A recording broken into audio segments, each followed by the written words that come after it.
Never want to miss one of my videos? Then make bloody sure you click the notification bell. Yeah. Born in London in '86, a stachio gent named Richard Parliament. He loves to wrestle, but he loves one more thing: handhelds round the world. He fights in his comments and he argues with fans. It's a problem no one understands. If there's two things he loves, it's getting at handhelds round the world. Drinking fine wine, fighting fanboys, handhelds round the world. Top Hat Gaming Man. Over the last 18 months on this channel, we have looked at a number of handhelds. The Sega Game Gear, the Sega Nomad, the Supervision, the Atari Lynx, the Gamecom, the PlayStation Portable, the Vita and many more. What do all of these handhelds have in common? They were all on the losing end of hardware sales wars against Nintendo. The Game Boy, the Game Boy Color, the Game Boy Advance. All of these systems absolutely crushed their adversaries. We have looked at all of those systems in depth on here, so it is now time to look at the next Nintendo handheld in line for the full review style treatment, the Nintendo DS. So let's take a look and see if it's worth playing today. In today's episode of Handhelds Around the World, I am filming in the English coastal village of St Osoph, a place I've called home for over 15 years. This small village, founded in the 12th century, is infamous for its witch persecutions, which took place in the 1600s. Many local women were hung here as a result. Legend has it that one woman in particular, known as Osoph, now roams the area carrying her head. Which is nice to know if you fancy visiting my village, I suppose. Especially if you have a fear of ghosts. Zoinks! Anyway, forgetting about pesky spirits for a moment, let's talk about the Nintendo DS. Yeah! The Nintendo DS, or simply DS, is a 32-bit dual-screen handheld games console developed and released by Nintendo worldwide throughout the years of 2004 and 2005. The DS, short for Developers System, or dual screen, introduced distinctive new features to handheld gaming, such as two LCD screens working in tandem with a touchscreen, also a built-in microphone and support for wireless connectivity. Both screens are encompassed with a clamshell design similar to the Game Boy Advance SP before it. The dual screen harkens back to the 1980s design of Nintendo's old dual screen Game & Watch devices. I have to say, upon seeing the Nintendo DS and all of its features, I was bloody impressed. This was a time period where we had kind of run dry on innovation gaming wise. The only innovation we had become accustomed to was improvements in graphics. So the Nintendo DS's features were an extremely welcomed breath of fresh air into gaming. You have to remember, this was even before the days of the Wii, so these gimmicks are extremely intriguing. The touchscreen interface kind of reminded me of the touchscreen gaming devices we had in pubs in England at the time. This seemed like an interesting concept, and it was great to see a handheld to try it out again, especially after the failings of the Gamecom. Graphically, the system was no slouch either. I believe the main launch title was Super Mario 64 DS, which was extremely impressive looking for a handheld title at the time. Apart from seeing decent looking full 3D polygons in a handheld title for the first time, this game also impressed me for the amount of additional features it included which were absent from the Nintendo 64 version. There were now 150 stars to collect. You could play as Mario, Wario, Luigi and Yoshi. There were all new areas and a large range of touchscreen minigames to play too. All these changes were very surprising at the time, when you consider the lack of effort they had put into the Mario Advance ports previously. So this was a fun start for the DS. My only gripe really was that playing the game with a D-pad didn't quite match the quality of the Nintendo 64's analog stick. Another early title I remember getting a fair amount of enjoyment from was WarioWare Touched. 2003's WarioWare Inc. for the Game Boy Advance is actually my favourite GBA game, so it was nice to see an entry early on in the DS's lifespan in the series. Sadly though, I do not think this one even came close to matching the original. It's a great little game, there is no doubt about that. However, the game completely relies on gimmicks, like the touchscreen and the microphone. Nothing will ever beat playing a game using actual bloody buttons. However, kudos for trying something fairly new at the time, I suppose. Speaking of the touchscreen, I personally feel it was probably the biggest hindrance regarding the Nintendo DS in general. Far too many games on the platform included touchscreen mechanics simply for the sake of bloody touchscreen mechanics. And in some cases, some games were completely built around using the touchscreen as well. It was this bloody obsession with touchscreen gaming that led to some of the worst Legend of Zelda games of all time being made. When I say the worst, by the way, they are only the worst since they do not live up to the gold standards of the Zelda series. If you were not to think of them as Zelda games, I suppose they are okay, but okay is not good enough in my opinion if you're going to slap the name Zelda on something. The first of these two games was the Phantom Hourglass, which is particularly half-assed, since it forces you to make your way through the same temple time and time again. I suppose it is healthy to try something different sometimes, but Phantom Hourglass was the wrong bloody kind of difference. In regards to the Nintendo DS itself, I must say I found the original model of the system a little uncomfortable to hold in my hands, and found it extremely ugly to look at too. So the revised Nintendo DS Lite version of the system was a welcome change. The Nintendo DS Lite retained the original model's basic characteristics, but featured a sleeker appearance and a brighter screen. Or screens I suppose with a DS. A duo of games I appreciated on the platform was the Advance Wars entries available. The first of these games, known as Advance Wars Dual Strike, pretty much built on everything established in the first two Advance Wars games, which were released on the Game Boy Advance. The game has similar features but offers even more than before, such as more maps, more characters, more unit types, and even a brand new story. It could be argued that this was the pinnacle of the entire series. The other Advance Wars game was Days of Ruin. This visually changed up the entire franchise. Gone was the childish animation art style, and in its place was a newer, grittier style. Whilst these changes are not popular with everyone, personally I found this to be a nice breath of fresh air, since the gameplay remains as good as ever. It makes me sad to this day that this was the last ever Advance Wars game. One would say we now live in Days of Ruin? A more obscure game I have decided to feature today is named Henry Hatsworth. I find this title particularly amusing, since I have never felt that I have been able to strongly identify so much with a gaming character. Sir Hatsworth is a British member of the Pompous Explorer Club and travels around the world looking for treasure. Sound familiar to anyone else, ladies and gentlemen? Lightness aside, this is a fantastic gem, and like no other I have played. The game plays like sort of a Mega Man action platformer on the top screen, whilst you must simultaneously play a touchscreen puzzle and dragons type game on the bottom screen. If you enjoy multitasking and handhelds around the world, you will not be disappointed with Sir Henry Hatsworth. Now from a game nobody has heard of to a game everybody has heard of, Chrono Trigger. Chrono Trigger was ported to the Nintendo DS. Whilst you may not think that this is a big deal considering it is just an old SNES game, this release was actually particularly important, since this was the first time that Chrono Trigger saw any kind of release in Europe. I personally had my first playthrough of this game on the Nintendo DS during a horrendous trip to Tunisia in Africa. I would have had an all-round terrible time if it wasn't for this lovely game. 2006 saw the release of New Super Mario Bros. And by the way, my god was this bloody exciting at the time.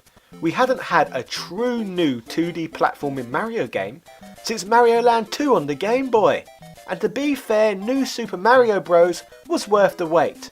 The game is a top level 2D side scroller and could have ended up being placed alongside the greats like Super Mario Bros. 3 and Mario World.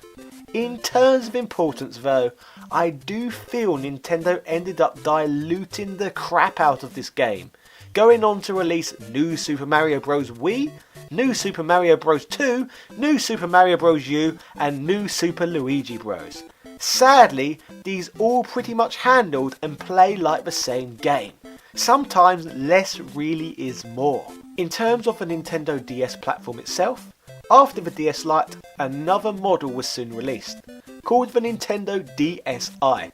This second redesign was similar to the previous DS redesign, but featured two inner and outer 0.3 megapixel digital cameras, a large 3.25 inch display, internal and external content storage, compatibility with WPA wireless encryption, and connectivity to the Nintendo DSi shop.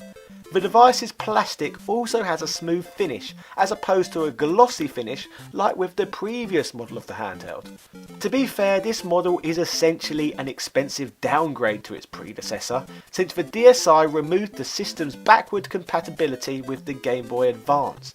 Like seriously, what is the bloody point in an upgraded system if it plays less than half the amount of games the older model could? The DSi shop was nothing to really shout about either.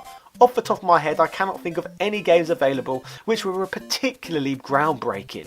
The Nintendo DSi is pretty much the epitome of a corporate cash-in. All style and zero substance. Thinking about it, the DSi may be my least favourite Nintendo product of all time.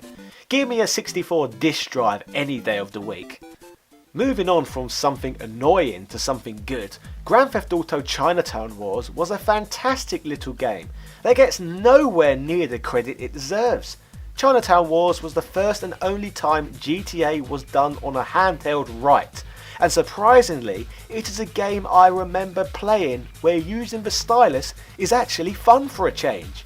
The game changes up generic tropes of the series by letting you play from a top-down perspective. The game also features lovely cel-shaded polygons with black outlines to produce a comic book-like aesthetic. Whilst the Game Boy Advance's library became a casualty of the DSi, the 4 Mega Man Zero games that were released on the GBA saw a Mario All-Stars-like re-release on one single cartridge, or SD card, whatever you think DS games to be. The Mega Man Zero Collection cartridge is a welcome addition to any DS collection. Many people cite the Mega Man Zero series to be superior to even that of the Mega Man X series. What do you think? The DS also got its own Mario Kart game, in the form of Mario Kart DS. This was the 5th entry in the Mario Kart series, and the first polygon-based Mario Kart game on a handheld. I had a lot of fun with this game upon release, and personally preferred it to Mario Kart Double Dash that had come out previously on the GameCube. So far, we are yet to ever see a bad Mario Kart game though, to be fair. Whilst we are on everyone's favourite tradesman, the DS also got 2 Mario RPGs, Mario and Luigi Partners in Time and Bowser's Inside Story. I have played through both of these titles and are both fun, decent affairs. As good as they are though, they do not quite live up to the charm of the original Superstar Saga on the GBA. These are both still worth playing though if you're into the JRPG genre. Thankfully, the Nintendo DSi wasn't even the DS's final form. In terms of hardware redesigns, the platform ended on a high with the introduction of the Nintendo DSi XL. You have to love this system really. It was a thing of beauty. The platform featured larger screens with wider viewing angles, improved battery life, and a greater overall size. While the original DSi was specifically designed for individual use, Nintendo President Satoru Iwata suggested that DSi XL buyers gave the console a steady place on the table in the living room, which to be fair is where the system lived for most of its life, outside of its trips around the world in my home. The Nintendo DS also has its own version of Sonic Colors, which is a side-scroller reminiscent of the original Sega Mega Drive games. This entry in the series is one of the most underrated Sonic games in existence, which you could place up there with the Sonic game on the Neo Geo Pocket Color. Sonic doesn't just have an underrated side-scroller on the platform either, he also has an unsung RPG on the platform, Sonic Chronicles: The Dark Brotherhood. Whilst not quite up there with the Mario and Luigi JRPGs, the game is still worth a play though nonetheless. Another title you do not hear a great deal about is Mega Man ZX. Ever fancy playing a Metroidvania style game starring Mega Man? Well, Mega Man ZX gives you that opportunity, if that sounds like something you would be into.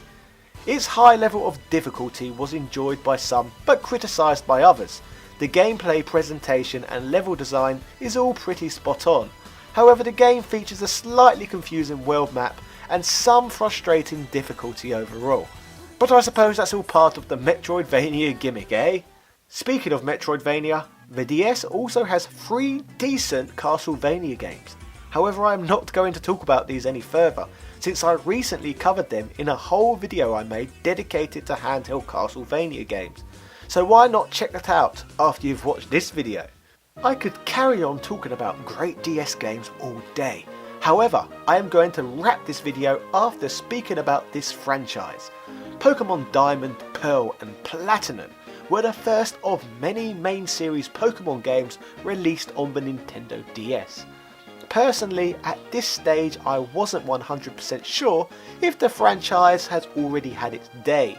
I felt that Ruby and Sapphire were a bit of a letdown, with the fact that it left out the likes of Bulbasaur, Charmander and Squirtle from the Pokédex, and the fact that the game was no longer compatible with its previous entries. The game just didn't feel as epic compared to its previous entries to me.